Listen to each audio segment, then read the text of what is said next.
update natin para sa lagay ng ating panahon.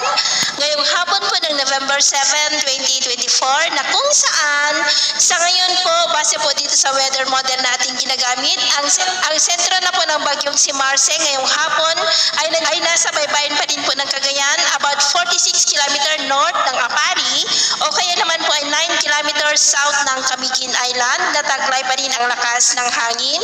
na umaabot po sa 220 km per hour. Base po yan sa datos ng Joint Typhoon Warning Center at magdamag po ngayon na babaybayin yan ang northern part ng Northern Luzon. Alas po ng umaga ay nandiyan na po siyan sa may West Philippine Sea. Sa ngayon po, dahil kay Bagyong Marce ay nakataas pa rin ngayon ang tropical cyclone wind signal number 4 sa northern portion po ng Cagayan, sa may Gonzaga, Santa Ana, Santa Teresita, Lalo, Bugay, Apari, Camalanyugan, Gataran, Balesteros, Alakapan, Abulug, Pamplona, Sanchez Mira, Claveria, Santa Praxedes, Lasam, kasama na pong Babuyan Islands, the northern portion po ng Apayao, sa may Santa Marcela, Luna, Flora, Kalanasan, Putol, maging po sa northern portion ng Ilocos Norte, sa may Pagudpud, Banggi, Vintar, Dumalneg, Adams, Bacara, Pasukin at Burgos. Signal number 3 po sa may Batanes, the rest of Cagayan, the rest of Apayao, nalalabing bahagi ng Ilocos Norte, northern portion ng Abra, sa may Tineg, Danglas, Lagayan, Lacub, San Juan, La Paz, Banguet, maging po sa northern portion ng Ilocos Sur, sa may Sinait, Cabugao, San Juan, Magsingal at Santo Domingo. Signal number 2 sa northern and central portions po ng Isabela, sa may San Pablo, Santa Maria, Divilacan, Tumawini, Maconacon, Cabagan, Santo Tomas, Quezon, Palanan, Ilagan City, Malig, Delfin Albano,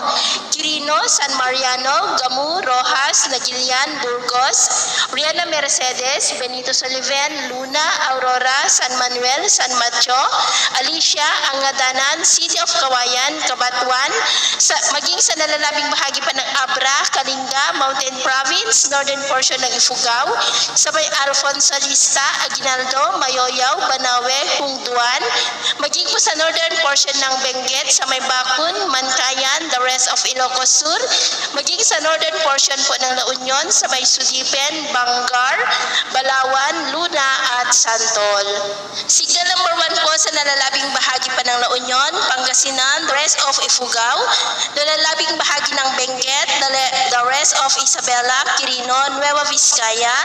northern and central portions po ng Aurora, sa may Dilasag, Kasiguran, Dinalungan, Dipaculao, Maria Aurora, Baler,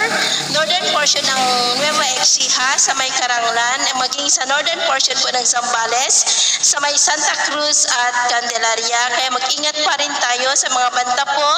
ng mga pagbaha at pagguho ng lupa, lalo na po dito sa northern part ng Northern Luzon dahil hanggang bukas pa na mananalasa ang bagyong si Marce. At sa atin naman pong mga baybayin, dahil sa bagyo at amihan ay bawal po munang papalaot sa buong seaboard ng silangan ng Luzon at kanluran ng Luzon dahil ang mga alon dyan ay posibleng aabot hanggang po sa 5 to 10 meters height. Kaya hanggat maaari,